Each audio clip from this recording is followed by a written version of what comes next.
Please rise for the Pledge of Allegiance.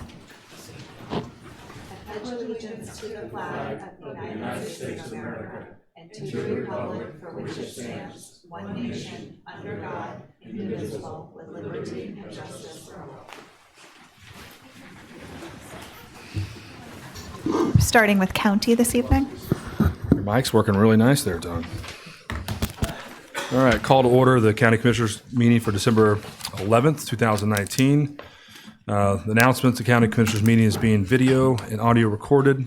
And we also have one Select Board member, Christy Ferrantella, on the phone. So tonight we'll be doing all votes by roll call. Any public comment that's not on the agenda? Okay. Any public comment that's not on the agenda for county tonight? See none, moving on. No new business. Can I get a motion to approve the minutes and the payroll treasury warrants? So moved. Second. All those in favor by roll call? Aye. Rita, aye. Dawn, aye. Aye. Jason, aye. Christie, aye. All right, that moves over. Commissioners' reports and comments. We've review of red line license agreement and grant of One Big Beach easement for 115-117 Baxter Road, previously approved on October 23rd. I believe Mr. Atherton is here to speak, but just a general overview. There was a little bit of confusion on the differences between. It was presented in a general way that there was no differences between 109 Baxter Road and 115-117 Baxter Road. There were some differences. We figured it out and worked it out. A lot of that was on my shoulders as chair. I met with Ken and Libby, and I understood it really well, but I didn't put it forth very well to the public. And so now we have a red line version of the license and the One Big Beach easement of the differences, so we can see it. But I think there's other things. If Rick, if you wanted to come up and speak.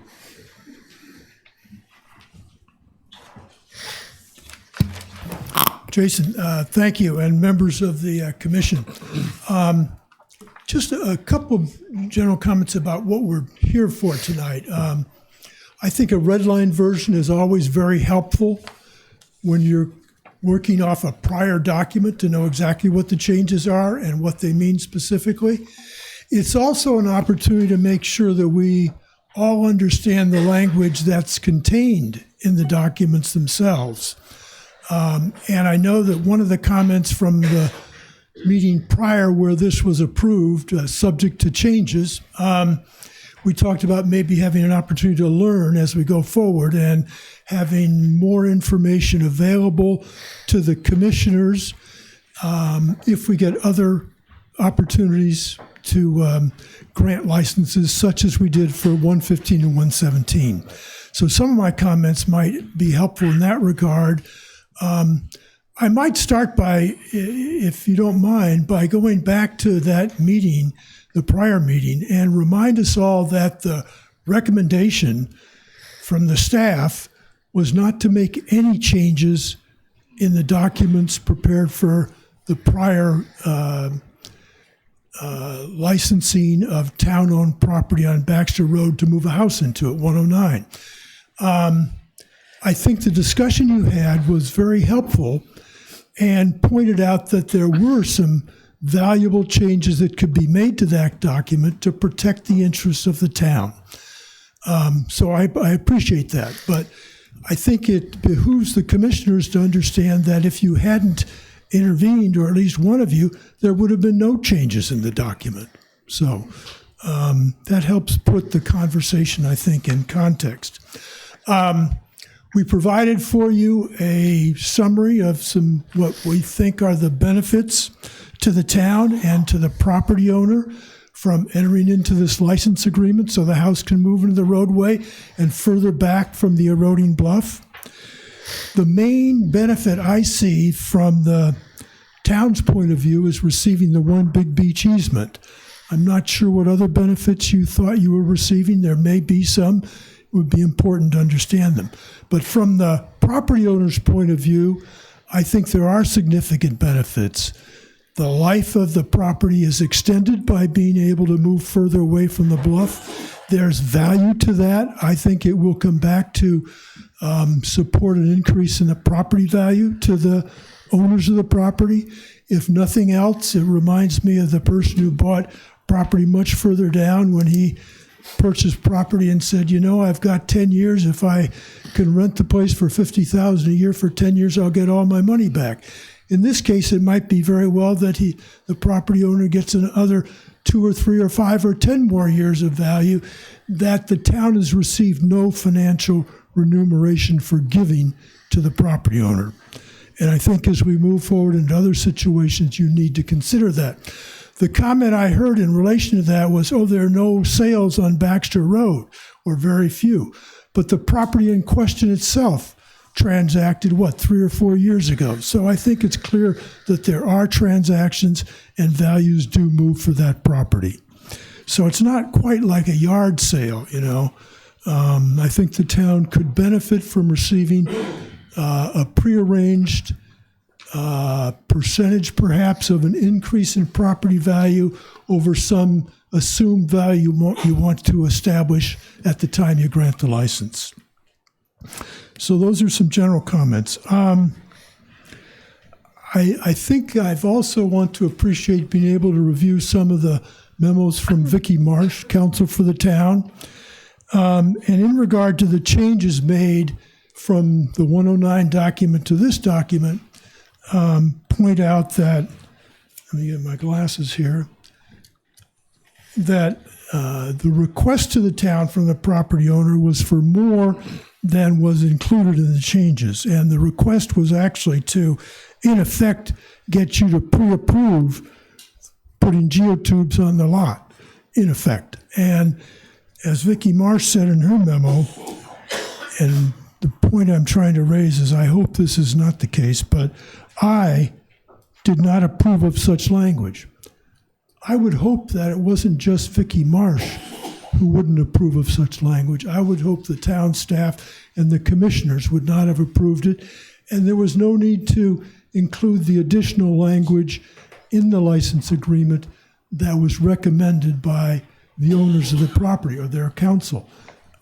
I'm not sure what benefit it was to the town to include the language you did include, other than, I guess, trying to negotiate. But since you owned the property, negotiation wasn't really an issue. You set the terms.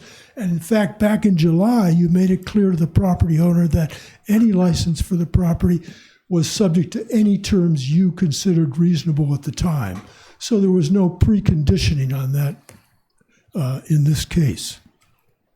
And Jason, I don't know, I have a number of questions about some of the language in the license and the One Big Beach easement itself to make sure we all understand how it operates. Do we have time to go through some of those? I don't think they'll take too long. Yeah. But we might find them helpful as you go forward. That's fine, yeah. Okay. Specifically about the One Big Beach easement. The easement itself, I don't know if we can put up a map, but in effect is a springing easement, okay? It does not become effective until, the low water mark meets the property line. Do I have that right? So that at the initiation of this license and this agreement, unlike the case in the South Shore beaches in front of Nobadia Road, and unlike the case for the properties on the North Shore abutting Eel Point Road, where the property owners owned into the ocean, and a One Big Beach easement in those cases gave the citizens of Nantucket the ability to walk over that property up to the dune level, a significant amount of property. In this case, there's no benefit to the town until the easement itself springs. If geotubes go in here, it's unlikely that will happen for many, many, many years. And even if they don't go in, the low water mark has to erode up to that. And when you then try to assume what will happen to the property itself under those circumstances, and given the same slope of the bluff, the top of the bluff at that point will probably be in the middle of the house at the very least. So that it's unlikely the property will have any real value coming to the town from the use of the One Big Beach, other than the ability of citizens to walk on it, which is a value. And I don't mean by going through that to minimize the importance of getting One Big Beach easements, but just to make sure all the commissioners understand this was unlike other One Big Beach easements. I think that's important. And on that point, Rick, there's also, it's arguably the bluff walk is moving with that as well. I mean, that's another, so it may be something we already have, arguably, if it was researched and looked at. Yeah, no, I think there are the bluff walk issues are important as well, Matt, and hopefully as you follow through on the resolution you passed several weeks ago to explore the impact of the New York laws on our beach circling our island and giving the rights that we may have to the beaches is important to follow up, as are the rights to the bluff walk itself. So, but going to the language in the easement and the license, a couple of comments I'd like to make. Are you starting with the license or the? Well, One we'll Big start. Beach? These are a little detailed, Jason, but I think it's worth. Pick them out here.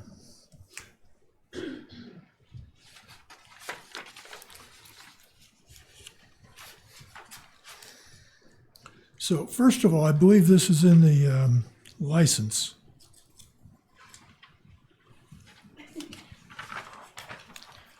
Christy, can you hear us okay? Can you hear Rick?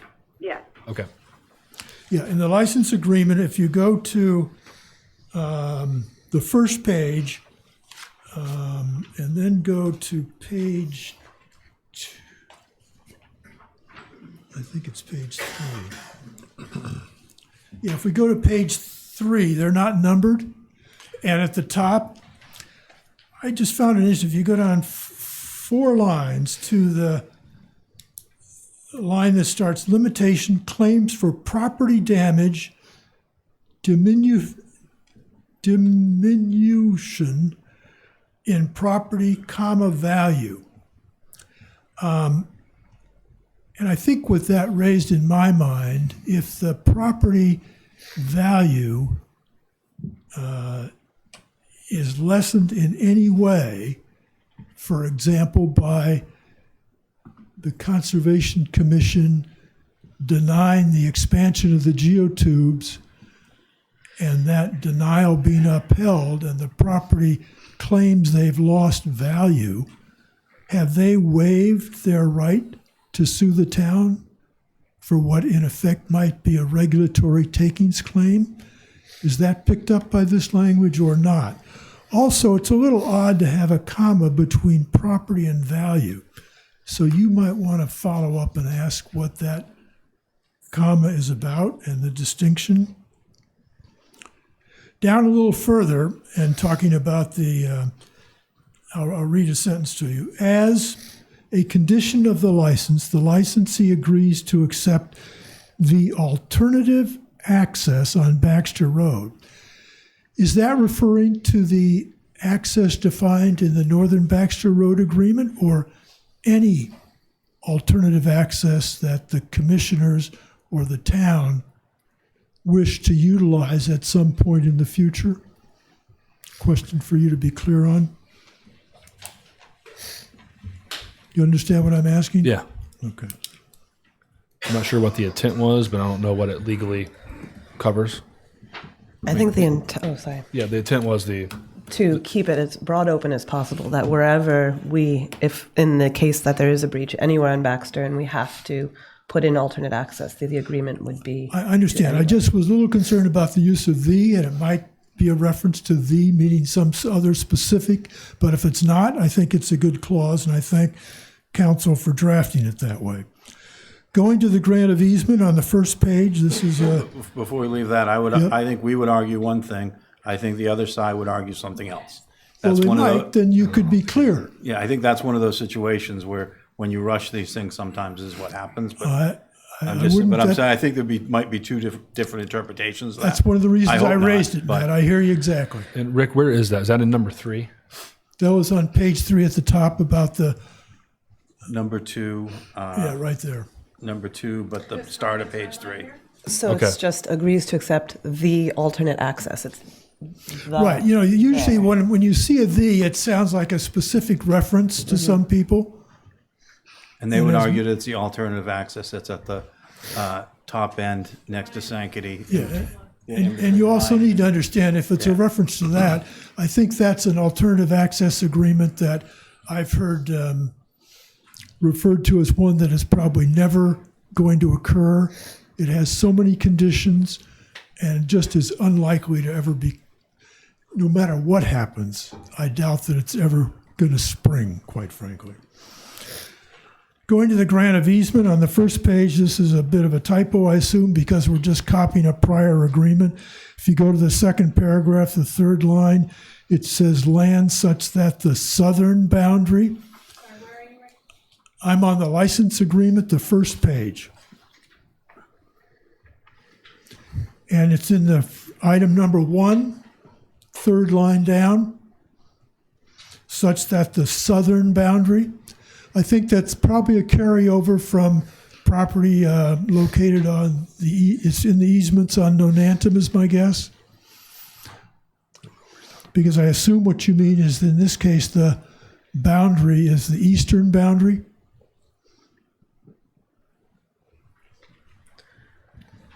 And this is where you just, I assume you all understand this is a springing easement, and everybody should understand that, because the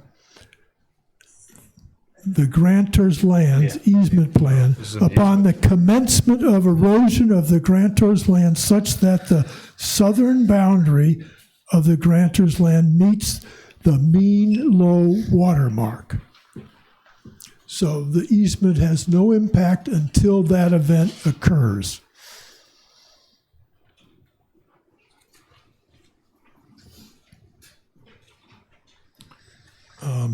So I think you just need to be clear on that at some point. And if you are, that's great. I don't mean you don't get them, but it's a springing easement and not likely to have any impact.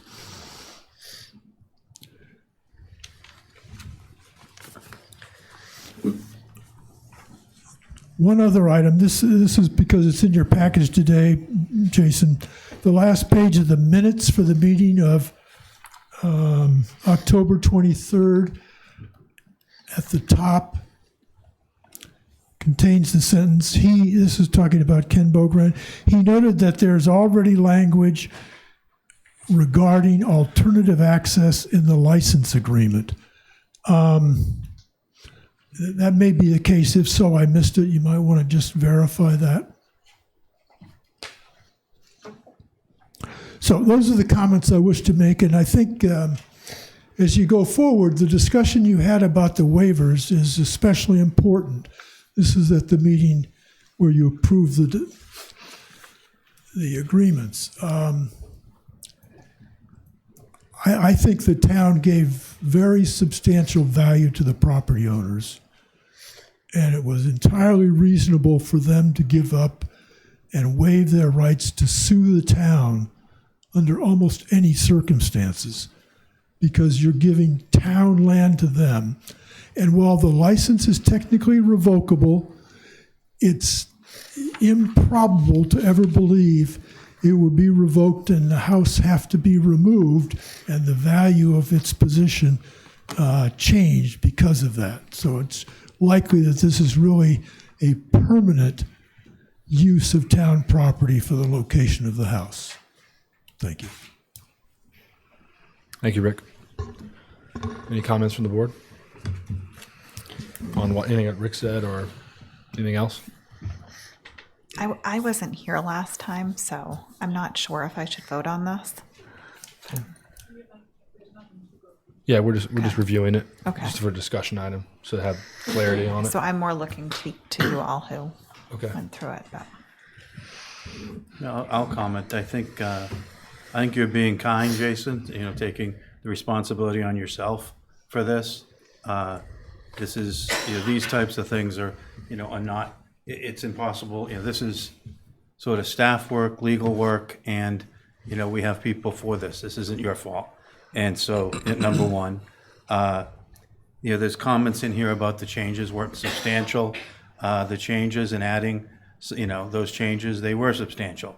Luckily they weren't as substantial as the client wanted. They would have liked us to write in that we're approving the extension forever. Luckily they weren't that substantial, but adding geotubes into a document is one step toward them making their future case if and when we're in litigation. So they were substantial, and they should have come to our attention that night.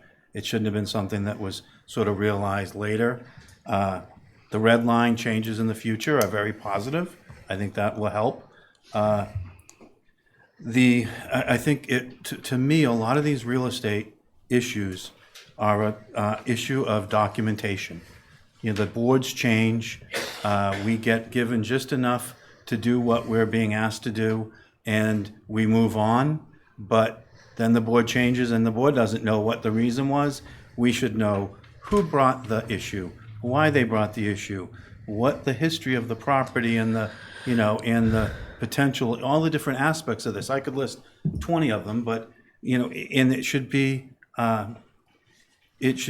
put in a file and filed away, and so the next group, half a year, 5 years, 10 years from now, can look and can understand what the current board or future board did, and what the staff recommendation was, and why.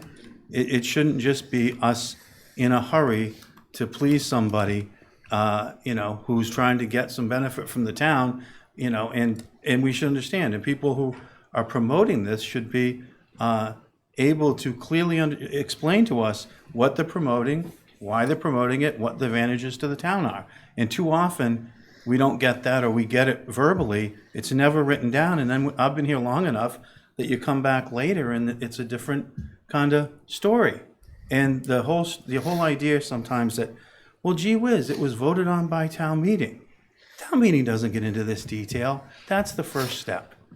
So this analysis has to be a lot better. I'm glad we have Ken on board. I'm glad we're working on improving this process, but it definitely needs to be improved, especially around the beaches and the ponds and where the water pathway is going to flow. We need to really be careful about what we do with our with real estate that we have total ownership or even partial ownership in, because those areas are going to be crucial to the resilience efforts and to everybody's properties being able to be protected. And if we give those away and have to get those back later, we are going to, if we're giving them away so someone could build another 400 square feet, and then 5 years from now, we have to get those back and take them. And we just have to be a lot more careful than we're being. And I was against this at the time because I just didn't think that we put enough time into it. We're looking forward enough, and we're protecting the town enough on a lot of different levels. One of the things that came out, and sort of a day later when I was thinking about it and sort of going over it, is, we allowed these people to move. One of my big concerns is that we will not be able to abandon the road, and if we try to abandon it, we'll be subject to state law, and it'll be a big battle. It's going to be a mess. And so one of my concerns was, geez, how do we get people to agree that when we do that, they're not suing us and fighting us every step of the way? And one of my thoughts on this is up at the top end. We almost could have given them the whole road. At some point we could be giving the whole road and signing that headache right away. So, and we didn't really explore that, but those are the idea that it's sort of that's the thinking that we should be having and should be exploring. And it should be, on our, on the staff's terms, on the, with resiliency thought about it, with, the town's, litigation, potential litigation, exposure, all that should go into these. And too often I think they're thrown on the agenda because the homeowner has a has a need and needs it done right away. And I think that's why I was hesitant that night, and I think we have to be, more, we need to represent the rest of the island a little more strongly than we do sometimes. So that's my sort of 2 cents. Thank you, Matt. Rita? Oh, sorry. I just had a question. Was there any discussion about sort of when this is moved, how it will be constructed? Like, are they planning to put in a full basement? I'm just thinking of, upstairs tonight at Concom, they're talking about whether there's failure criteria by not using the right material. Are we exacerbating a problem if this is going in a direction? That's a good question. Yeah, I mean, We didn't speak about it. No. I didn't really think of it until right now and seeing all those cars there tonight, obviously for Concom. Yeah. Dawn, it's a good question. The Concom did have some fairly extensive discussions because the initial request, as I recall, just from memory, because there are 2 lots involved here and they would have had, they decided, I think, not to allow use of the existing basement, for example. Things like that did come up at the Concom meeting for their consideration. So they tried to minimize any impact that it might have on the bluff. So, Thank you. Yeah, I would, after seeing the red line version, I would wholeheartedly agree with Matt that there was a substantial change. And I think of all the things that could have been changed in the document. This wasn't a definition of something. This was specifically related to erosion control structures. And I think that my concern is that I think the changes that Matt suggested that evening, and we did approve one of them, were key in making this better, but I think we were piecemealing, and maybe if Dawn, you were here, you would have said, what about basements? And I think we were making an effort to protect the town as much as possible. But this is, I think, going to be one of the most difficult issues in the near future, and we're going to be asked to apply it to properties all over the island. And I think it needs a policy, and it needs deeper thought, and it needs recommendations. And I think that I went back and forth with Matt's suggestion about the litigation element, and immediately afterwards, I felt like we should have added it. Reading the red line version, I just had questions as to what sort of complications we would have gotten ourselves into if we did have that clause. Geotubes did go in. And again, I don't think we should be doing those ad hoc additions in a meeting. I think there's a policy and one that we need to be able to apply to various properties, taking each one into sort of context with the unique situation. So I do think we rushed it, and I think that as long as there's a house move that needs to get done before winter, we're always going to rush it. And I think that in lieu of that policy, in lieu of recommendations that have been analyzed more thoroughly, we should absolutely make every attempt to keep all options open to the town as much as possible in whatever language we have. And I think that the agreement with 109 did that more successfully, and we've just added one more layer of restriction on ourselves here. I also think that there's the argument about the actual value, but I also think that there's expectations.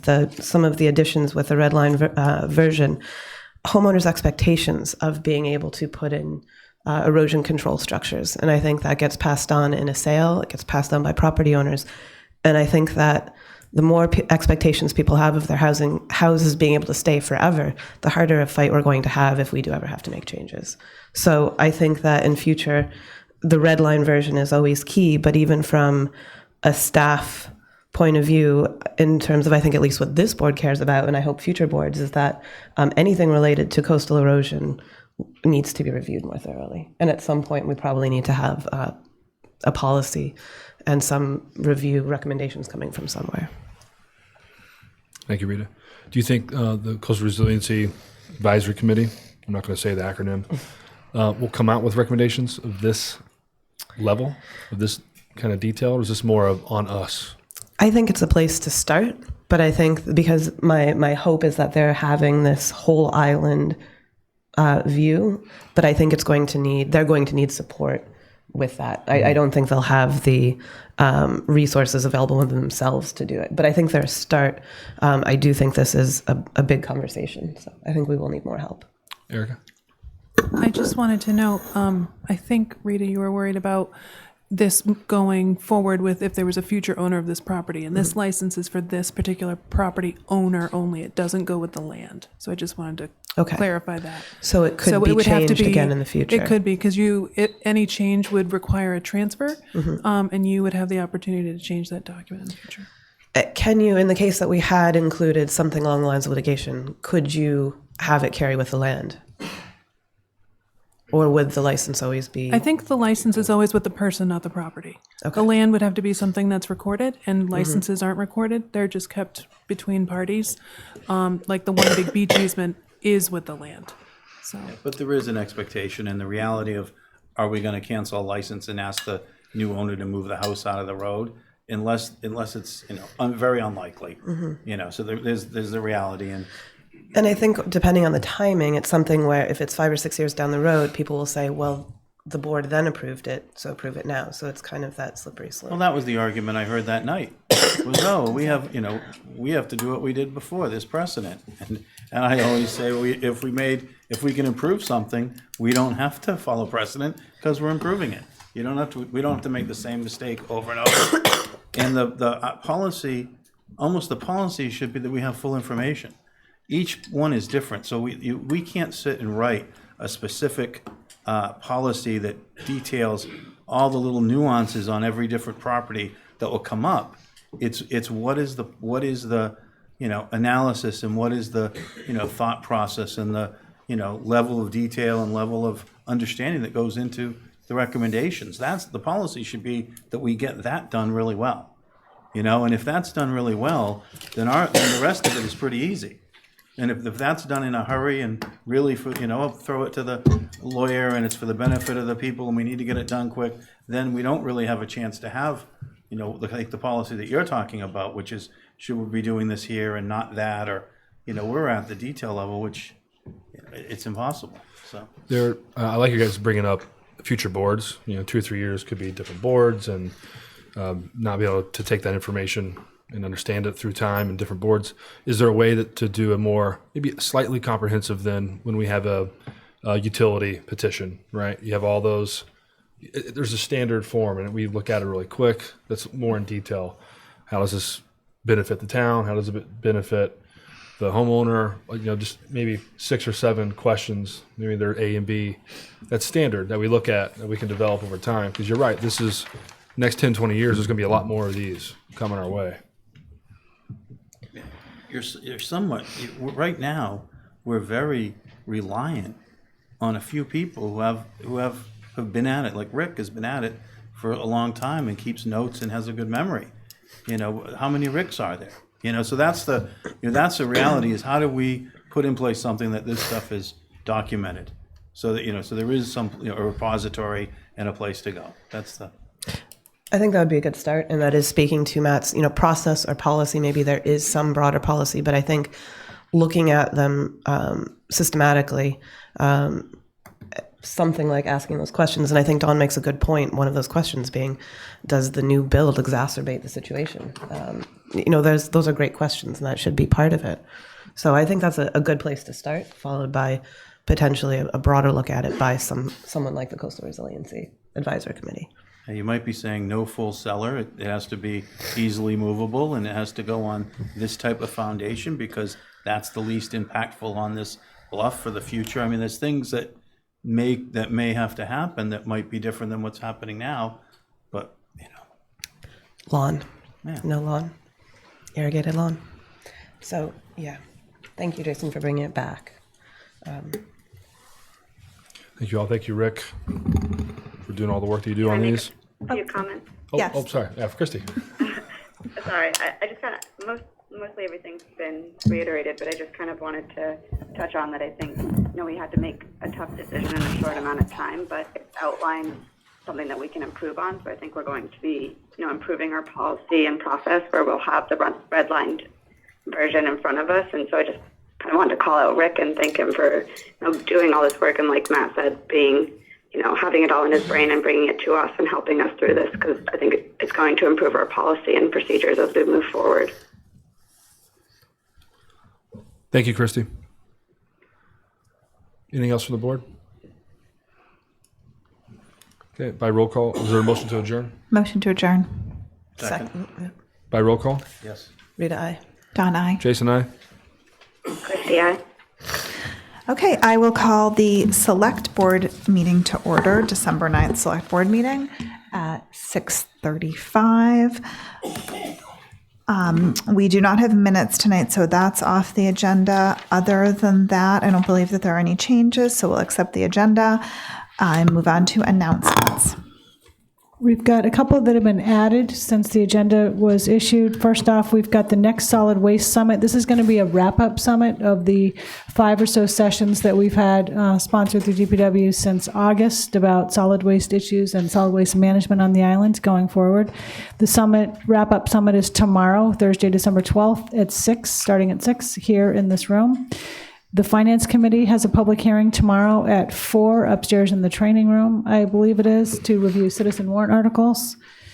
And our sewer director is going to give a bit of an update about some upcoming road boring work, not boring like dull, boring as in holes in the road. Good evening, David Gray, Sewer Department. As part of the Surfside Road area sewer upgrades that are going to be ongoing, we have a contractor starting to work on the week of December 16th, starting on Monday, in order to identify subsurface conditions within the limits of the proposed Surfside Road area sewer system improvement project. Exploratory soil borings will be conducted on Atlantic Ave, Surfside Road, and Bartlett Road beginning on Monday the 16th. It's expected to take at least a week. They use a truck-mounted drill rig with a 6-inch diameter bore, and then when they're done with the borings, they restore the roadway back to its original. So this will be ongoing for the week. We've been working with coordination with the police, fire, and the schools to coordinate traffic. They will not be blocking the road in its entirety, just one lane and sporadic traffic delays. So they've already pre-marked everything. You can see the white squares that are on the road. So that'll be starting on Monday and for about a week. And this shows the map, about 26 holes altogether. Again, this is to find all the subsurface utilities and soils and everything like that. So, but that's it. We did the same thing for the Schimmer project, as if you guys can remember. They were here for like 2 weeks doing drillings then. So you're looking for the utilities? Well, it's to do the boring for the soils specifically, so we know what the For the utilities. for the excavation is for the utilities that we'll be putting in the roads. So I just had this bad vision of you drilling down, looking for utility lines. no. I was confused. So when we replace the utilities, we have the right base and compaction. So, Got it. all right, thank you. It's always good to ask questions. This is the public comment portion of our agenda for anything that's otherwise not on the agenda. I see a hand raised. Good evening, Tom Rafter, Airport Manager. I'd just like to address some comments that were made at a prior select board meeting regarding the loss of the Retrix airline service. We share the frustration of the loss of this service. However, we believe that there were some inaccurate statements made that don't properly reflect the financial impact that the airport rates have on the airline operating costs. And you'll be receiving a letter shortly identifying specifically what that is referencing. Okay, Okay, thank you. thank you. And I see another hand I've raised. I've been inaccurate plenty of times. I don't take offense. Good evening. My name's Rick Atherton. A public comment. In, I believe it was July, the board received a memo from the Natural Resources Director concerning a delivery of sand going over the bluff. Clearly, that delivery seemed to be full of inappropriate material, and it was identified that it did not come from the current geotube project, but from another, presumably, license holder. A number of us have asked, and I've asked specifically 2 or 3 times, to make sure we know the identity of that party. And I just would encourage the board and the town manager that your best policy is to be open, get that information out. It's got to be public information, but it's been 6 months and there's been no disclosure of who that party is. So I just look for your help in that regard. Thank you. Thank you. Are there any other public comments? Okay, hearing none, there's no new business that I'm aware of. Approval of warrants, payroll and treasury warrants. So moved. Second. We'll be doing roll call vote. Oh, yeah. Rita, aye. Jason, I. Aye. Christie? Christie, aye. Dawn, aye.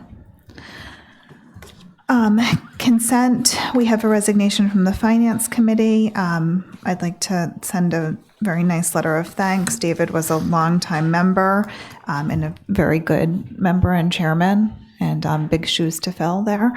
So let's have a motion to that effect. So moved. Second. All those in favor by roll call? Rita, aye. Jason, I. Aye. Christie, aye. Dawn, aye. Okay, I'd just like to comment that we publicize that position to be filled as soon as possible. yeah, it's already done. And I would like to, this is the person that we were alluding to last week when we were discussing a couple other issues, and this is a huge loss to this community. David has done a ton of very, very good things for the town in the nonprofit world and on the FinCom, and bringing some fiscal common sense to some of the deliberations. He will be sorely, sorely missed. And he wrote a letter to the FinCom and explained why he has resigned. And I think that's, and I thank him for, Rick was talking about transparency. I thank him for bringing that to the FinCom's attention. And I think it's, he's going to be very, very missed. And I'm sad at how it happened. I'm sad it did happen, but we will move on.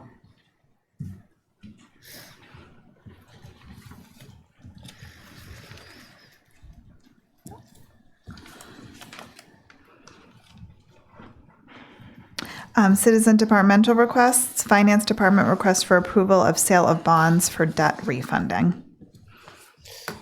Good evening and thank you. So behind you, you have a vote to authorize the issuance of $6.4 million in refunding general obligation bonds. I believe at the last meeting, a meeting in September, we asked for your approval to move forward to do this.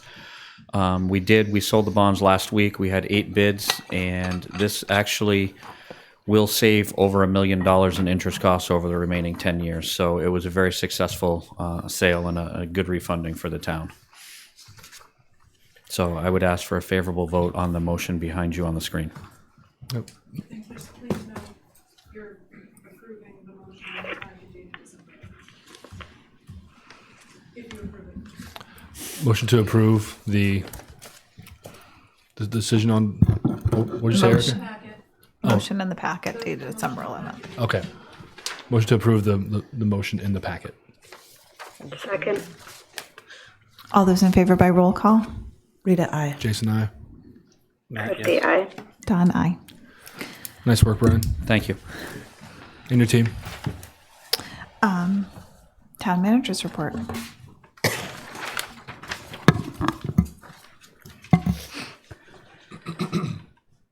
Okay. The fiscal 2021 general fund budget. These are going to be our recommendations and an overview. Section 4.2D3 of the town charter requires the town manager to prepare and submit to the select board an annual operating budget. There are 3 documents in your packet tonight. There is a PowerPoint, which is going to be a presentation summarizing the budget projections. There's a draft budget message which will be made final following the board's endorsement of the budget on January 8th.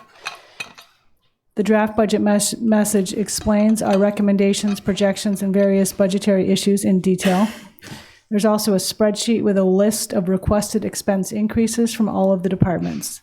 Those are requested increases, not the recommended increases. The recommended increases are included in this presentation and in the budget message.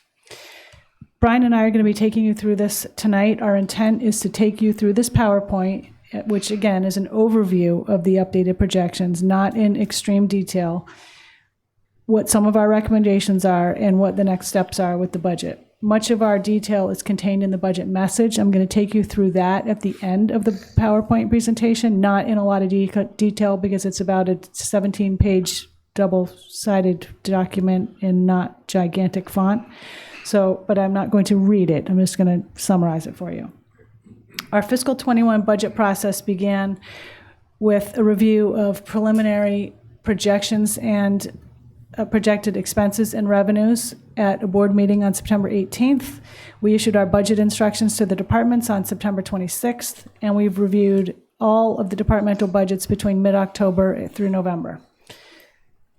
Slide 2 are what we believe are the administration and select board goals and priorities, as noted there for fiscal 21.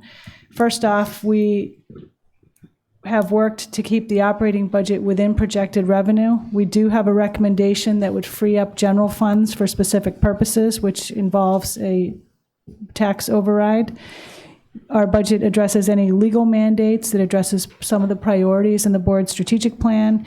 And what we are trying to do is maintain some flexibility with the levy limit and the use of free cash with our budgetary recommendations. In other words, we are trying not to spend all of the money that we are going to be projecting to generate. Slide 3, our initiatives and needs and goals addressed with our budgetary recommendations, as is noted there. They're mostly specific to the staffing study, the strategic plan, and the items noted under the strategic plan. Those are your focus areas in the strategic plan. These are our efforts to, as it says there, reduce expenses, increase efficiency and transparency. We take these actions on an ongoing basis to reduce expenses and increase efficiencies and transparency. There are a couple of grants that we sought during fiscal 2020. One is listed there, the Remain grant, which we received for $25,000, which is examining the creation of a sustainability office. Another one that's not listed there that we sought and received is a grant from the Community Compact Program of the Commonwealth, and that is examining and making recommendations as to best management practices for collective bargaining and personnel policies. And hopefully you will be getting a presentation from our consultant on that very shortly. Brian is going to take us through the next few slides, and then I'm going to go back, and then he's going to go back. Thank you. So after much analysis and a lot of hard work, we were able, as you remember back in September, we projected a rather sizable deficit. We've been able to project revenue of $106.6 million with expenses of $106.3 million, which leaves us right now about $353,000 under the levy limit. I will say that this has been, it's been a lot of work because there's two items that have significantly created difficulties in funding a lot of the initiatives that everyone was looking for. And specifically, there's about an $800,000 increase in this budget related to our island home and a subsidy for that, as well as $436,000 increase in the cherry sheet relative to year-round bus service. Those two, 436,000 for that. Those two items alone account for using about a little over $1.2 million of available levy capacity, just for those two items. So the second slide here, it shows the property tax. We project to raise $89.272 million. We project all other local receipts about $2.7 million. Motor vehicle excise we've increased to $2.9.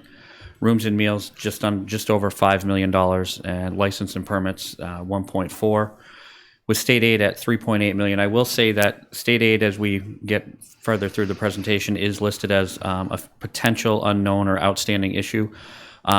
Recently, they just enacted new legislation on Chapter 70 funding, and there has not been a lot of documentation on what communities will benefit, or whether there's any communities that may not benefit to the degree that others will. So we're still waiting to see what those projections are, and Boston really hasn't started their budget process yet. In the coming weeks, they'll do a revenue projection and agree on that. So We're level funding it at this point, but it is one of those items that is always open or potentially changeable as we move forward in the process. We're projecting using $1.1 million of free cash. So the total that we will actually raise and collect in revenue is the $106,342,000, which balances the budget. Municipal departments are $29.6 million of those expenditures. School department, including community school, is $32.3 million. Non-departmental, which is health insurance, general insurances, debt service, is $31.2, and special appropriations, which consist of transfers to the enterprise funds as well as the other special appropriations, be the reserve fund, OPEB, CRC, and county, is $13.1. So this kind of just highlights what we have typically always said, that tax revenue is typically between 85 to 90% of the entire revenue that we collect on an annual basis, and then rooms and meals is the next highest. This just breaks out the appropriations on the two previous slides into a pie chart to kind of see how what percentage of the overall pie they actually are using. So here we start with the recommendations. Total operational expenses for the general fund, we're projecting $7.85 million. That includes operational EIRs of $942,000, which is all funded through one-time uses of free cash in accordance with the policy. We're recommending $21.6 million in salaries for town next year, including $164,000 of personnel new positions within the budget that the town manager has recommended funding. School operational expenses, the recommendation is $5.5 million. That number does include $160,000 of one-time expenses that we have discussed with the school, to fund, which is for technology upgrades in the computers. Which is part of the $360,000 in operational EIRs. School salaries, as recommended, and the numbers we've been given, is $26.2 million. Health insurance, we've worked really hard to get this number to a reasonable increase. I've been on the phone constantly with our health insurance advisor. We're down to 8.75. It had been fluctuating. When I was here in September, it was 9.5, and as recently as a month ago, it was at 11. So it's been moving quite as much as it does typically, but we're confident with 8.75% at this point. Active employees is $10,281,000. Retirees is $3,333,000. General insurances, we are recommending a 10% increase based on the consultation and discussions with our insurance consultants.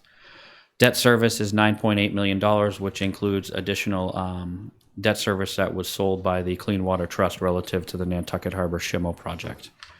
And retirement is on the funding schedule, which is a 8.5% increase to be funded fully by 2036. So that would come in at $5.2 million. The enterprise funds, as we have discussed, are $9,444,000, which is just under a 12% increase, and the majority of that is being driven by the additional just under $900,000 that we're reserving for our island home. Madam Chair. Brian, question on the health insurance. Mm-hmm. It's obviously a projection, 8.75. Over the years, once we get through the whole fiscal year, how close are we usually to those? Is every year different? Every year is different, but we came in about just over 1% to the good this year. So because we're self-insured, we can look at it on a monthly basis, which is what we do on the claims history, and we can constantly update our actuarial evaluations for this and the projections. So between now and town meeting, Ed from NFP and myself will probably talk at least once a month about this number to get it to as close as possible. Because if it jumped up a couple points, if things change, that's a big jump. It can, but one of the things too that I generally like to remind people is when we start to do this in September, we basically only have 3 months of claims history that we're working on. As I worked on this with the town manager, getting into December, we're into 4 or 5 months, so it gets a little easier and more built a little bit better predictability that we can work with. Thank you.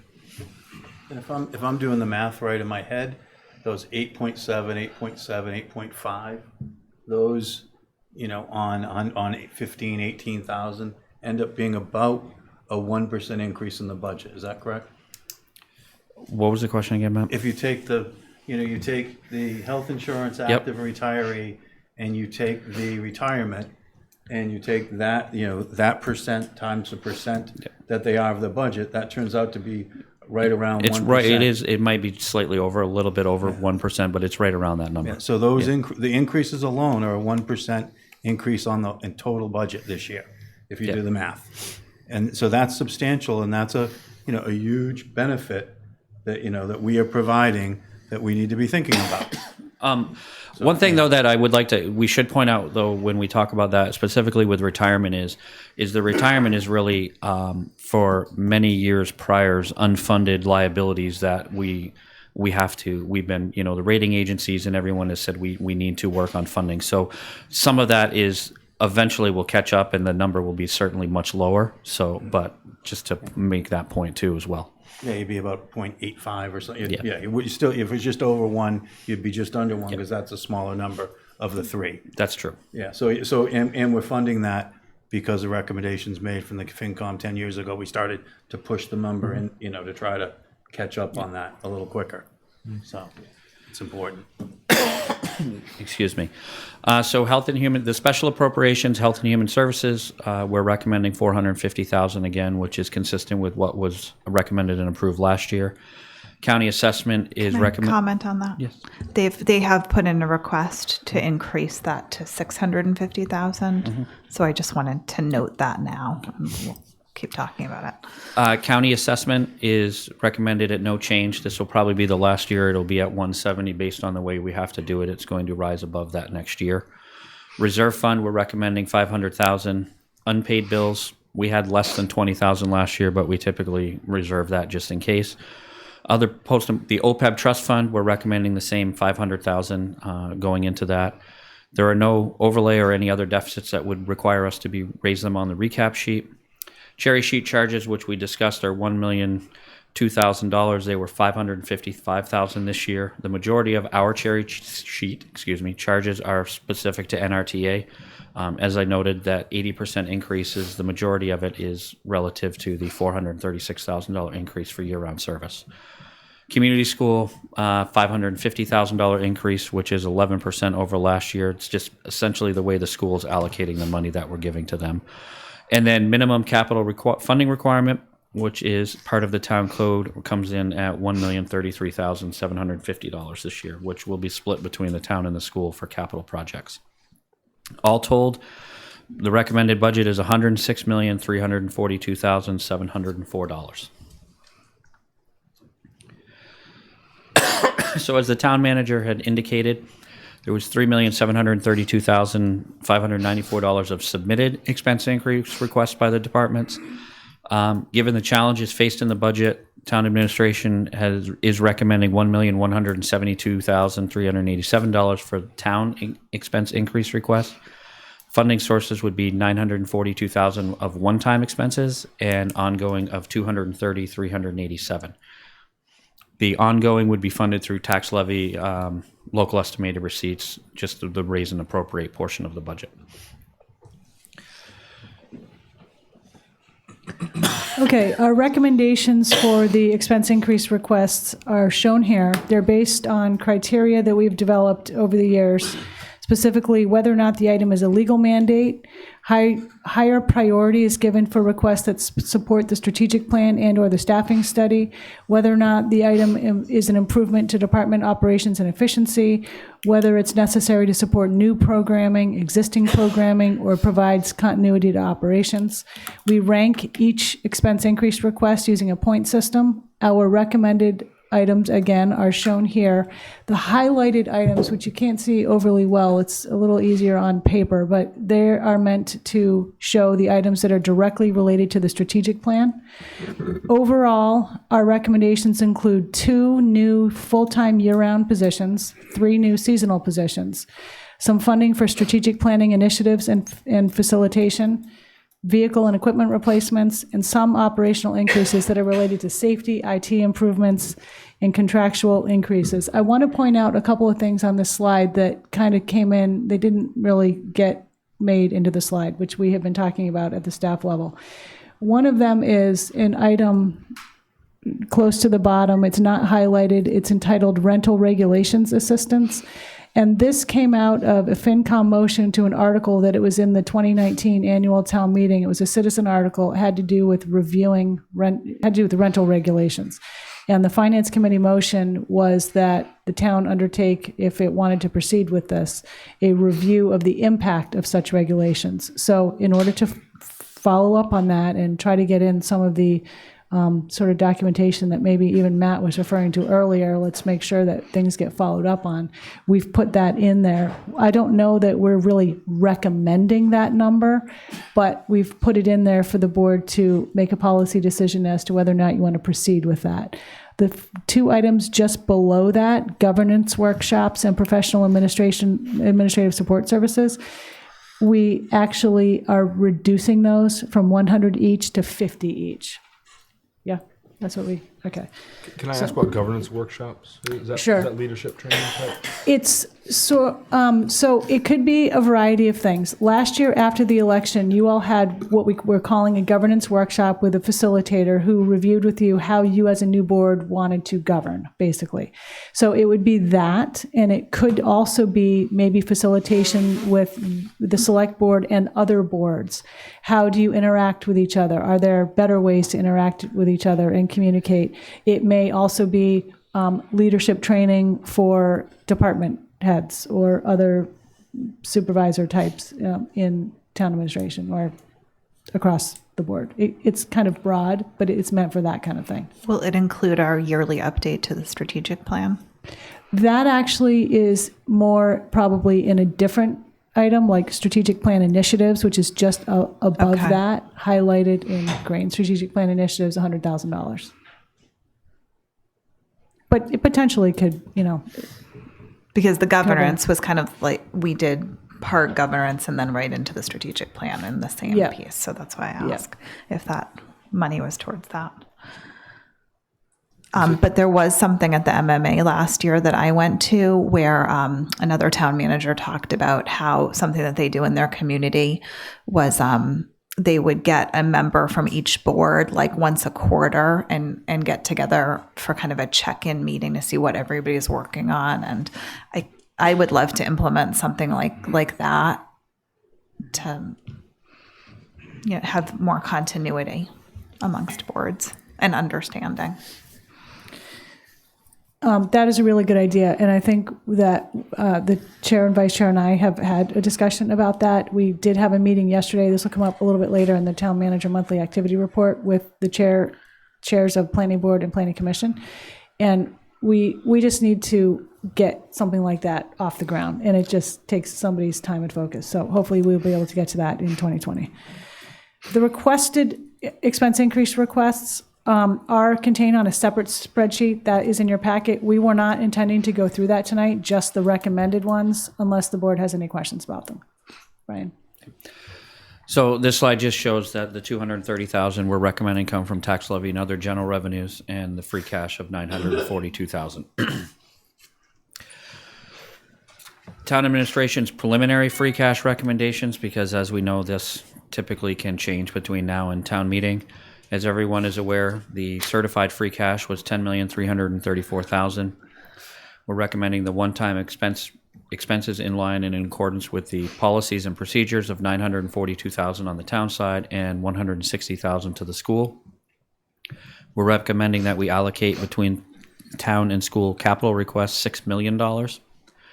We're also recommending that since with this amount of free cash, that we do a couple other transfers. The first being to the general stabilization account, and then to a transfer to the capital stabilization account. The capital stabilization account actually is more unfunded than the the regular general stabilization account, but we're making a recommendation to do both of those. The $750 into the capital stabilization will get us closer to the 7% limit that we should be at. We're currently just under 3%. And then, if you remember, I believe it was at last year's town meeting, we created the accrued leave reserve, just like the airport did. The town has a very large number on the books that it's carrying for that, so we're recommending putting $750,000 as the start to funding that to help mitigate those funds coming directly out of the general fund budget on an annual basis. That, if there were no changes at town meeting, would leave unallocated $1,232,000.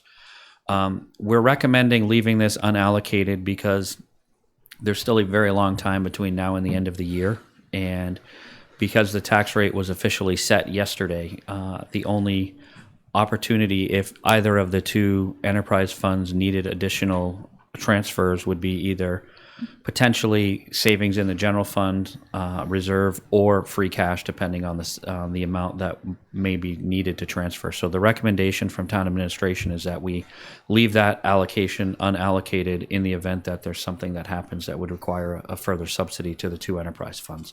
If you remember last year, we made a transfer of $550,000 in free cash at the annual town meeting to ensure that the solid waste enterprise fund had enough coverage because of some increase in the bills during the fiscal year. What is the savings balance? You're saying the general savings?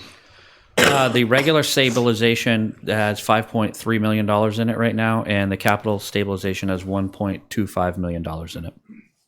So that's the one. That makes sense. Yep. And Brian, when in the past have we used those? Are those they take a 2/3 vote? They take a 2/3 vote to get out, and the way that our policy is written is that once we use it, we can't go back to it until we've put back what we've used. And I can, in my almost 6 years here, we recently created capital stabilization, so we have not used it since we created it. And in all of the time that I've been here, we've never had a request to utilize the stabilization fund. Is there a certain percentage that the auditors like to see? Like you don't want it too high, right? Or no. too low? Well, I would love it to be really high, to be honest with you. But no, the regular stabilization is 3%, and I think capital is at 6%. So, yeah, we would like, in good times, this is where we should be putting the money, and we should be building them up much more than recommended because of what happened when things kind of turned south to us last time. It would have been nice to have this to rely on for a year or two. So, and especially Right. with all the capital that we have upcoming, the good times are when we should be doing this, so I think it's great.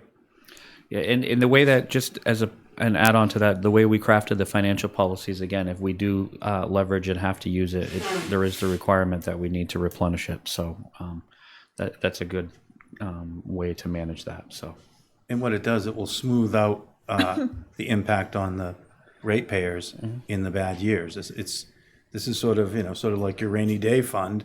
You're having good times, you put the money away, so when the bad times are here, you're able to, have it trickle out. I mean, I just think it's very good, and this has been happening for 5, 6, 7 years. It's a relatively new thing, and we're going to see the benefits when things turn. Hey, Brian, can you remind me what happens with the whatever's left over in free cash? Where does that go? It Stays there. It stays there, and then on June 30th, all free cash is uncertified on June 30th until we have it recertified, and anything unallocated would simply roll into the next year's certification. Okay. Okay, we've got some outstanding and current unknowns here. For about the past 4 years, at least, we've been putting forward the concept of a targeted override for large enterprise fund expenses that have been covered in the general fund, specifically Island Home. The board has had quite a bit of discussion already about this year and last year. We are again recommending an override to cover the Island Home subsidy and not use their retained earnings, which we've been using in their operating budget, which is not really a very good policy. Do you want to talk about that a little bit more now? Or? I think that with the increase of almost $800,000 on that, it made really, when I looked at first trying to fund all of the initiatives and projecting almost a $3 million deficit way back in September, it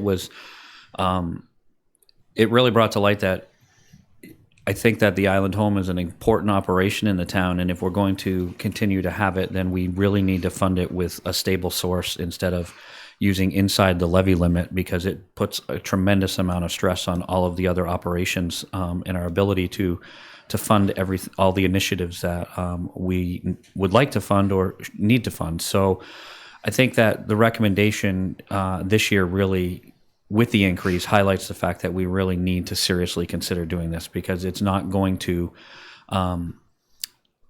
retained earnings will probably fall in the $1.6 million range, which is going to continuously mean that we're going to have to fund an even larger share out of within the levy limit. And I think that it's time that we consider doing this.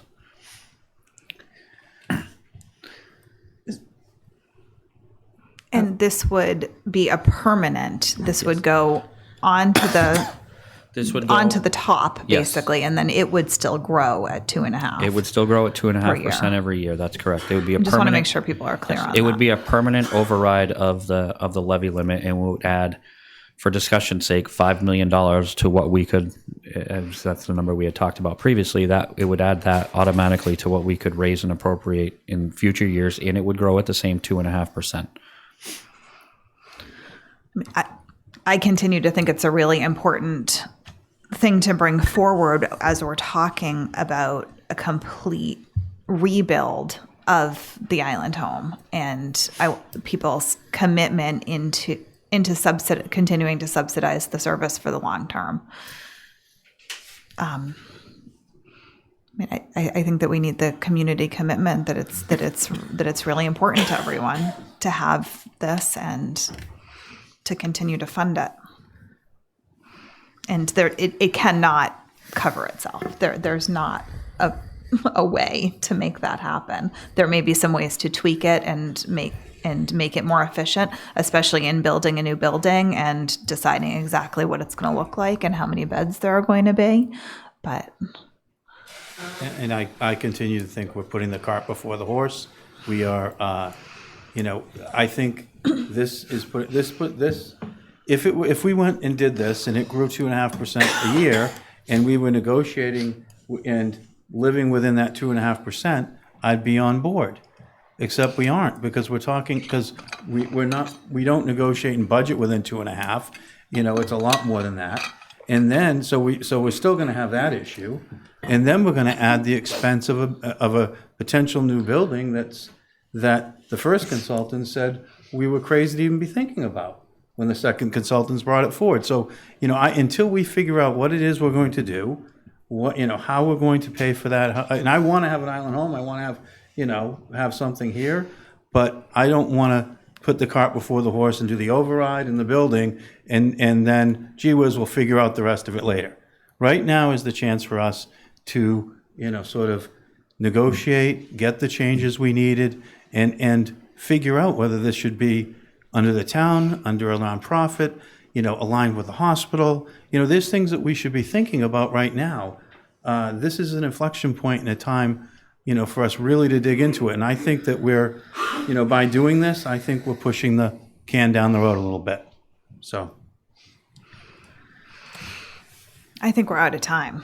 I think we've been talking about this since I got on the board. I don't think the hospital is interested in a partnership. I know that that's been pursued. The current contract, to put it out there for the employees at the island home, they're only getting a 1% COLA every year right now. What's the increase in the island home on a yearly basis? Percentage increase. I don't want to guess because I don't know that answer off the top of my head. So I can get it and let you know, but I don't want to give you the wrong when information. we say it's only 1%, that's true, except there's a lot of other things besides that 1%. So that 1% sounds great. Oh, 1%, that's inside 2.5. But you've got a bunch of other expenses that when you add it up, you're probably at 3-4%. And if you think, if you know math, it's 7% doubles every 10 years. We're pushing some of these close to that. We're doubling the cost of some of this stuff. And we've had proposals that would, one of the greenhouse model was a proposal that was going to help us on some of these issues. And that has sort of been rejected or not being talked about. So, I think that we really, we owe it to the taxpayers, we owe it to all, and we owe it to the residents there to really figure this out. And we need housing the hospital can't run without housing for its employees. I can't run without housing for my employees. That isn't in our budget yet. It isn't in our plans. So, so there are other costs that we haven't even that we've identified but haven't put numbers to. So I just think it's premature. I really, and it's fine. I can be outvoted again, but I'd like to keep the pressure on to really come up with the right solution to this that we as a community can all embrace. And Matt, you really think that the operating override will take our focus off of it and take the pressure off? Yeah, And I do. Yes. From my vantage point, doing this as long as I have, yes, I think it would.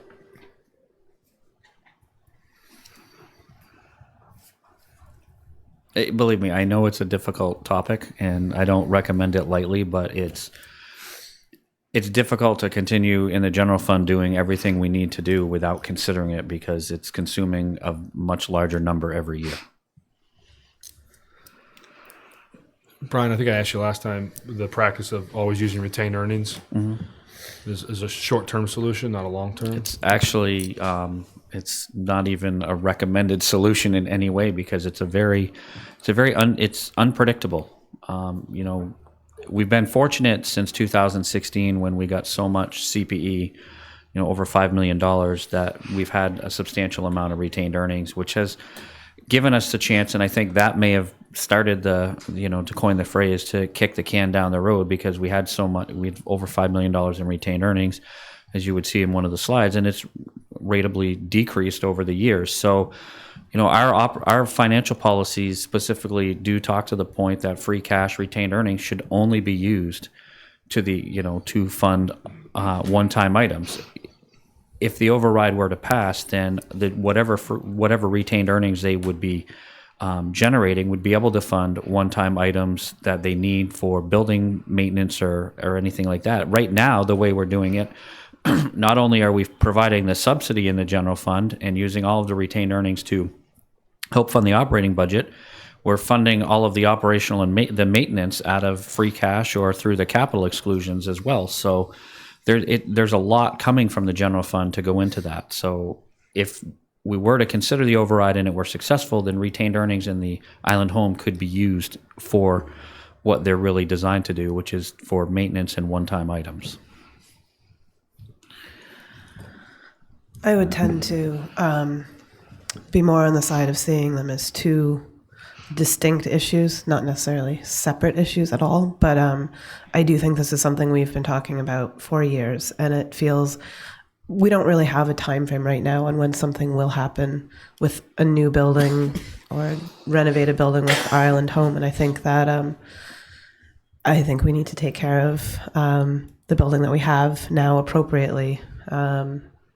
And I agree that I think we should put it out there to voters to say we're committed to doing that regardless of where it is. I think we can still focus. I agree with you, Matt, that all the things that you've brought up are key and absolutely important. And I don't think they should be dropped by the wayside if we do this at all. And it's not the $5 million for design. And I think, it's not the money for the building. Those are all things that we need to have the specific answers to before we decide what those amounts are, regardless of the day-to-day operations of the Ireland home today and in the near future. Madam Chair, I'm comfortable and supportive of the operating override. I think it's a discussion we need to have. I would love to, FinCom members are here. I'd love to, see that discussion, in their meetings and really dig into it. Do you need a motion for anything? Are we at that level? The 8th? No, public hearing, January 8th. January 8th, okay. Christy, do you have anything you want to chime in? Yeah, I was just going to kind of reiterate what everybody else is saying, that I think it's into a time where we need to look if we can do the tax override. And what Brian was saying, it is taking away from other operations and other budgetary items. And looking at how Brian reworked everything from going from a deficit to being able to balance the budget. If this is going to help us, I think it's a good way to move forward and kind of see how the voters feel. Okay. Okay, so proceeding on with the outstanding items and current unknowns for 21.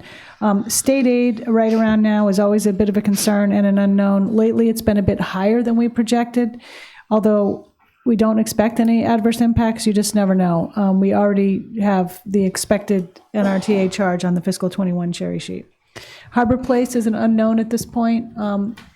There may be some future town costs, both operational and capital, but we just haven't gotten that far yet.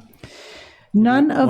Libby, one second. Yep. I think on the NRTA, I think once we get through another season, we should take the 2 seasons and take a really, really close look at it. I think it's, personally, I think maybe it'll do great this winter, et cetera, but we should really take a close look. Because that if it's driving around with 2 people a day, 2 people per hour in the bus all winter, maybe there's a better way of doing it. Maybe we could be doing, sort of on-demand buses that, smaller buses that will really, that we should be looking at it. I think we should even look at it this year for the first year. That's what I'm saying. We'll look the start first year, and evaluating. then at the end of this winter, we should have the numbers pretty quickly. I'd feel more comfortable there than some of the, dropping that than some of the other things. So anyway. And we're Is having it a, possible to get a copy of the current use and revenue? yes, we'll get that to get to everybody. Copy of the ridership. Yeah. And we do have a meeting on Tuesday in regard to Harbor Place with the property owners, just as an update. Citizen. Okay, citizen warrant articles right at the moment are not funded in our budget recommendations at all. There are some that have specific dollar amounts associated with them. Others do not reference a dollar amount, but they will have a cost impact. So again, at this point, they're not in this budget.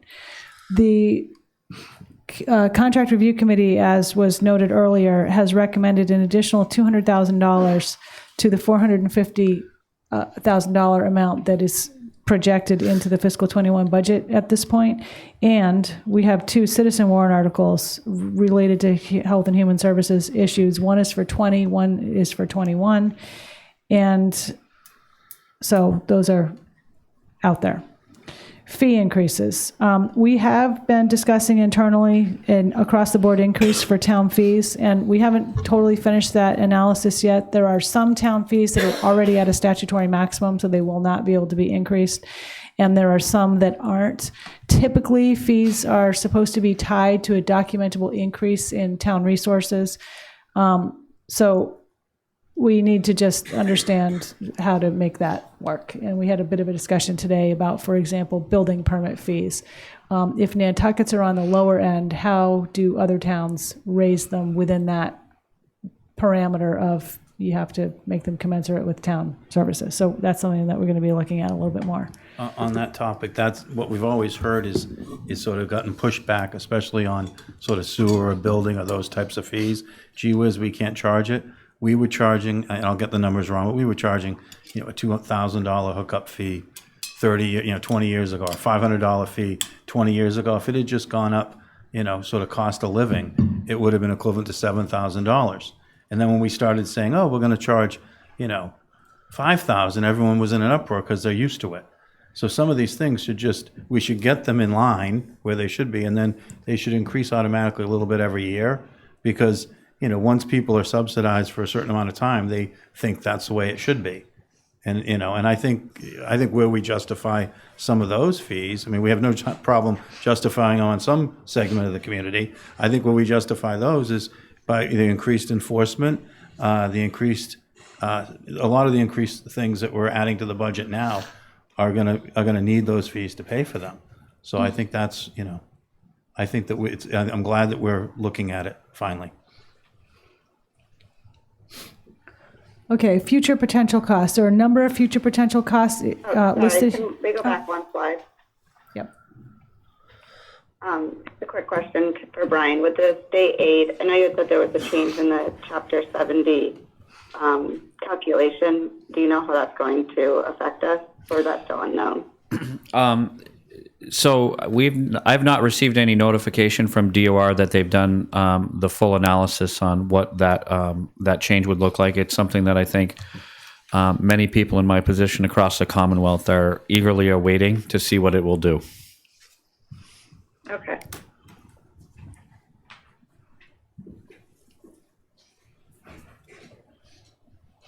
Okay, so back to the future potential costs. We have discussed most of these over the past year or so.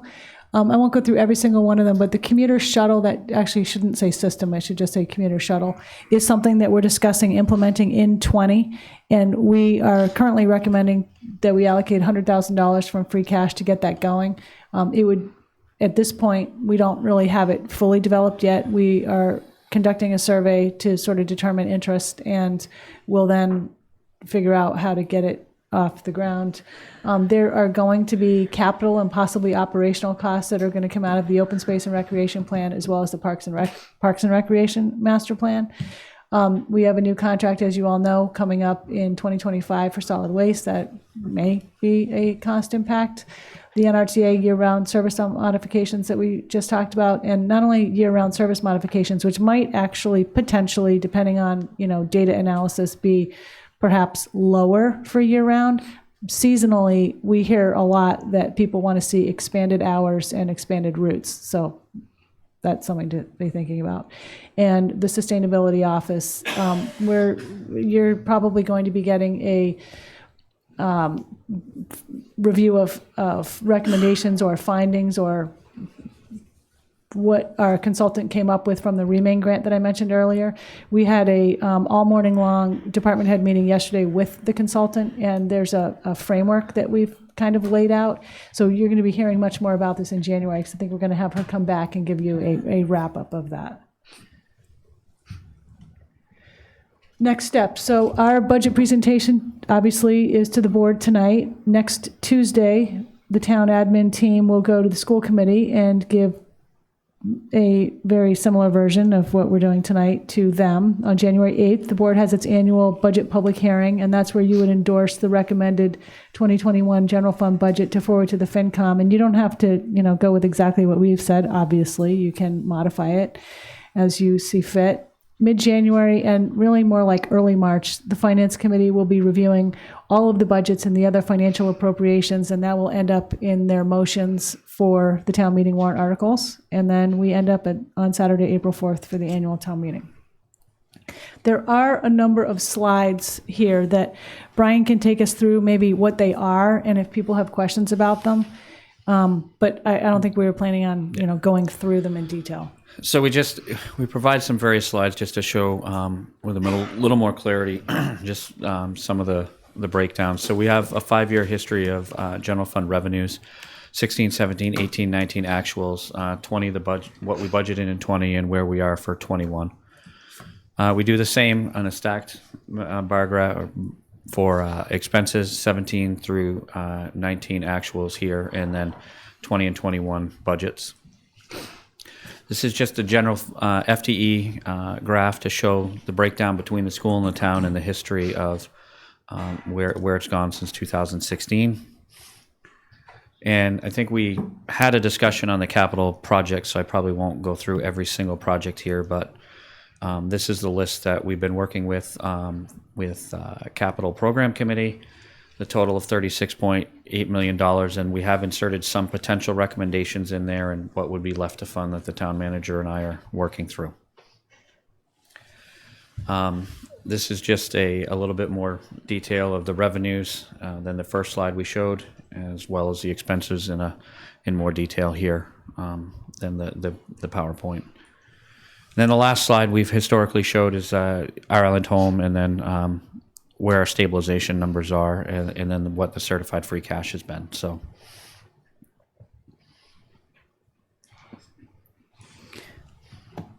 okay, next I just want to take you through the budget message.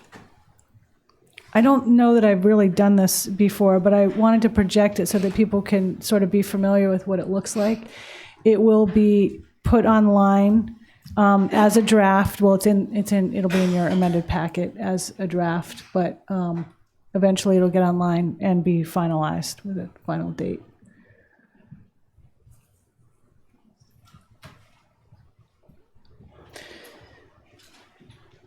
So this is the cover page, obviously, and with the help of Rachel, the new assistant town manager, we came up with, can you go back to the front just a bit? Yeah. We came up with what we felt was something sort of symbolic, which is a definition of a buoy, an anchored float that serves as a guide to show hazards or to keep something from sinking, which is what we are trying to anchor here with our budget message. What's that? Well, and maybe the tide's going out. Thank you for pointing that out. Okay, so this is just a table of contents. The table of contents has a lot of appendices in it, and those are all, if people want to go online, they will be in one pretty large document. But if you're reading through the budget message and there isn't a specific link as you're going through it, say if you were reading it online, you can go to the appendix and go and get to the one that you want to look at. So the way this is laid out is we have an introduction. Our theme for the budget, we like to try to have a theme, is challenges, continuity, and caution. And we explain each of those C words as we go through. So challenges are specifically island home. There's a bit of a challenge with the NRTA service, just as it's impacting the fiscal 21 budget. And we just go on to explain our recommendation about the override. We've got a challenge a little bit, keep going down a little bit more, Erica, to page 5. Oh, sorry. Strategic plan initiatives are going to be a bit of a challenge to fund while continuing to fund existing operations, so we just explain that a little bit.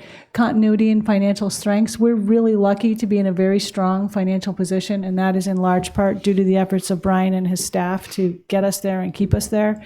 But that's the trick, keep us there. So we've just listed a number of the things that make us financially strong. We have a section about cautionary items, and those somewhat relate to economic conditions. We've been keeping an eye on articles and information out there about whether or not there are signs that the economy may be changing, so we list some of that.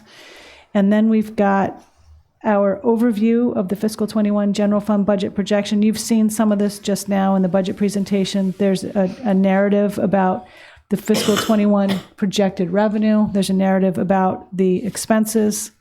The expenses are a little bit more detailed. The list, we explain the annual appropriations.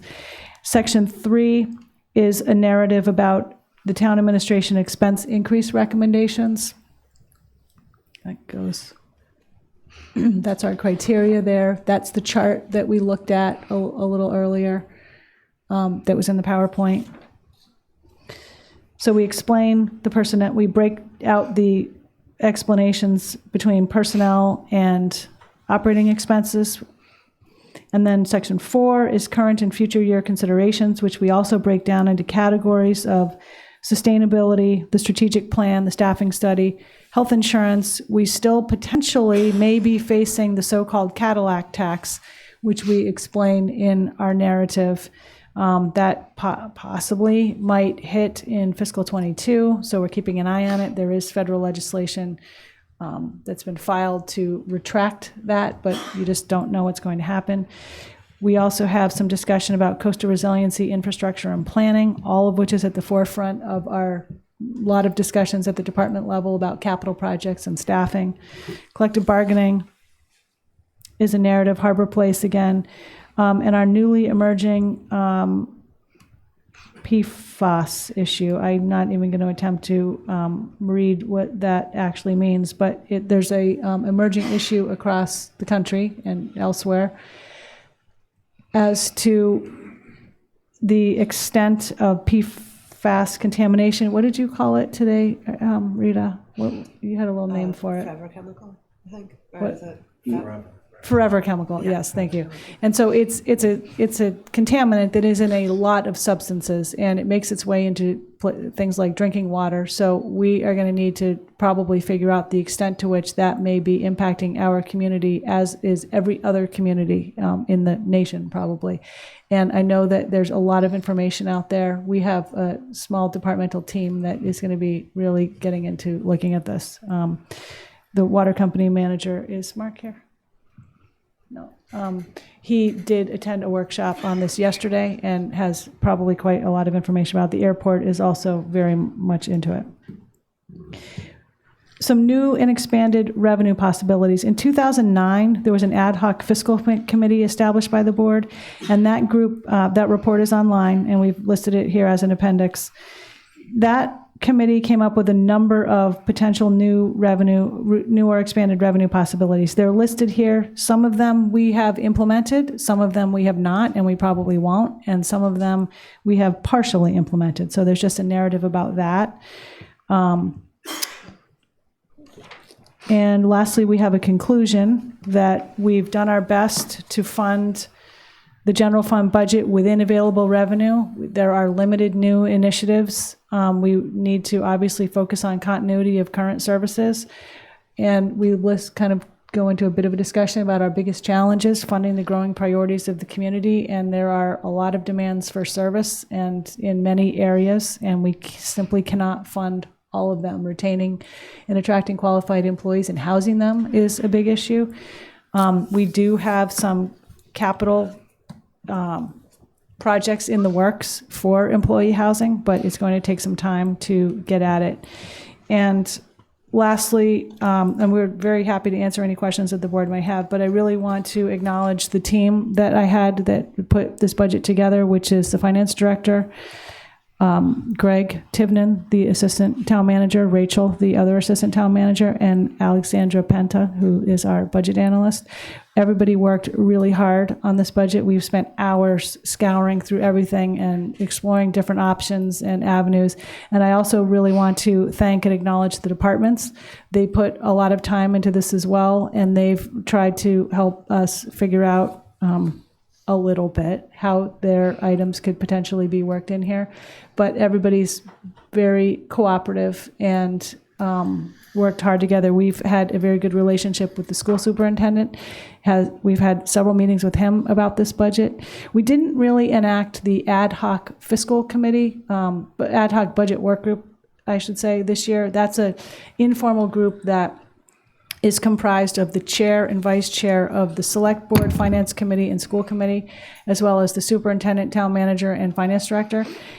We just didn't really have time to get that together, and that may be something we can focus on next year. But that was initially started to improve the relationship between the school and the town and keep the FinCom posted as to what the needs are of both those groups. So it's a definite benefit, but we just weren't able to manage it this year. So hopefully next year we'll get back to it.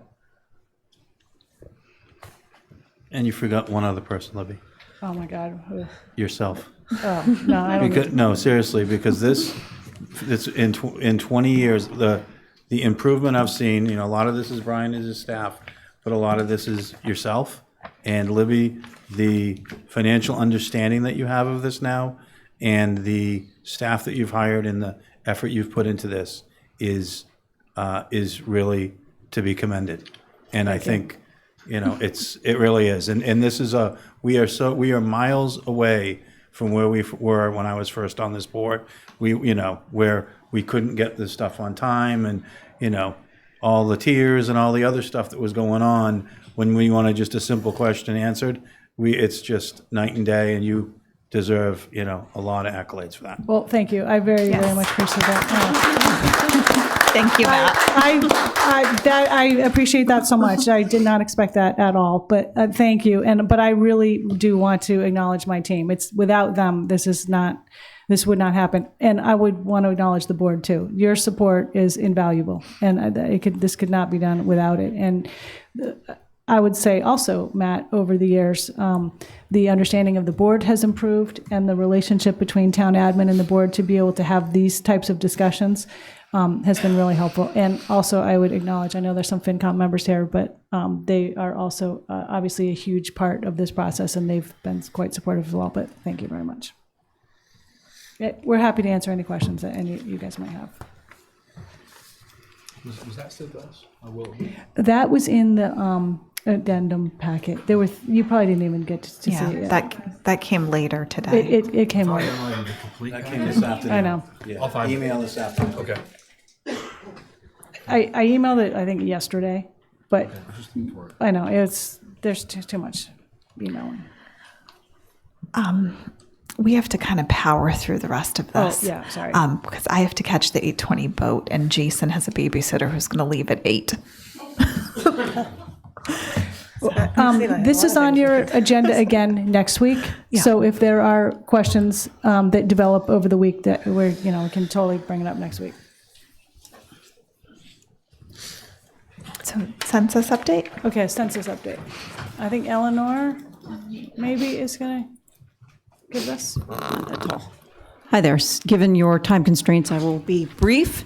Yeah, I just figured I had to mention it at this No, point. it's good to know. Sorry. The channel marker that you showed, we sailors and fishermen call it a nun, which I think is quite appropriate. Keeps you in line. I'm very impressed with the amount of work that went into that, and I think the census is a good topic to follow that because an accurate census is critical to our community, to our country, our state, our island, our community, to have excellent guideposts for setting up budget and policies. Michael Bloomberg said, "In God we may trust, but everybody else bring data." And I think that's pretty critical when it comes to the census.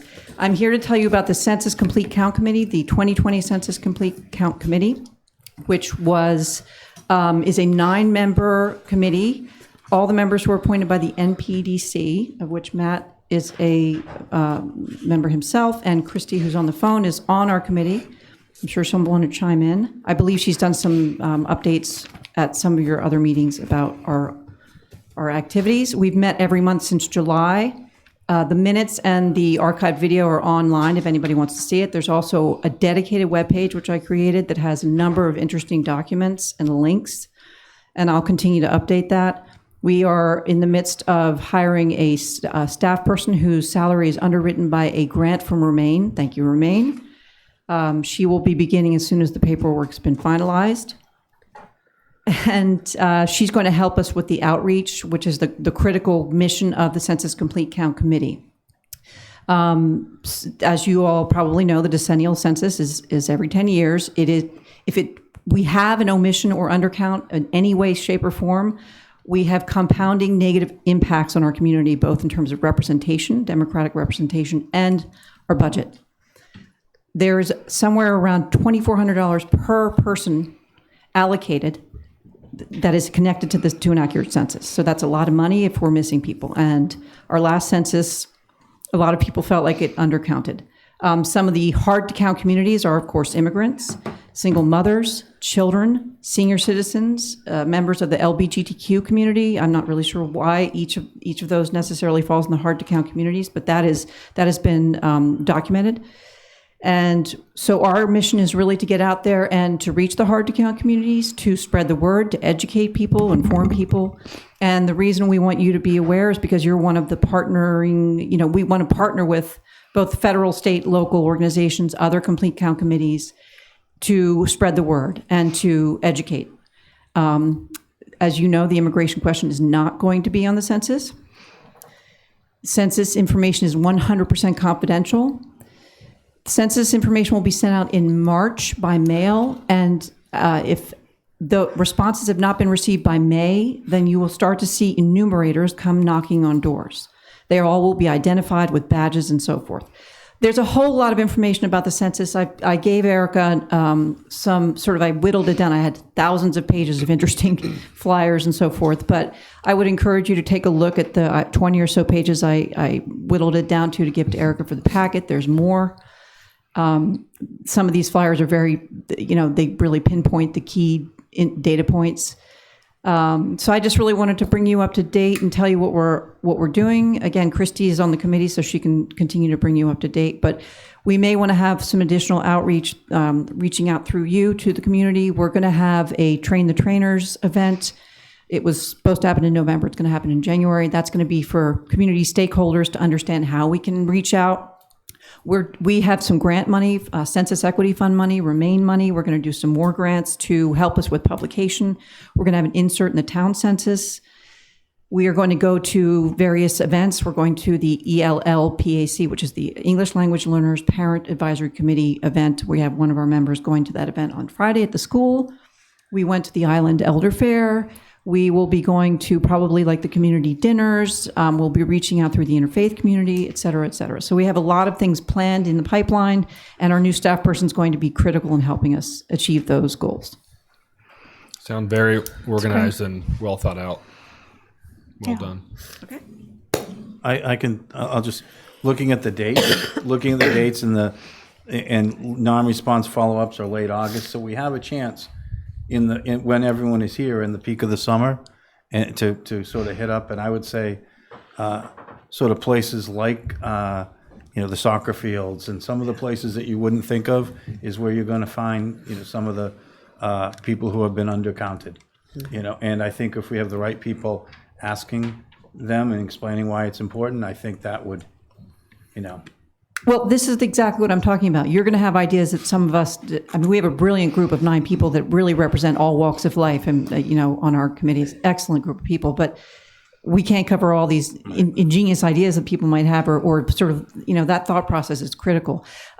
You probably know that the questions are about who's living in a given location as of April 1 for more than 6 months or more.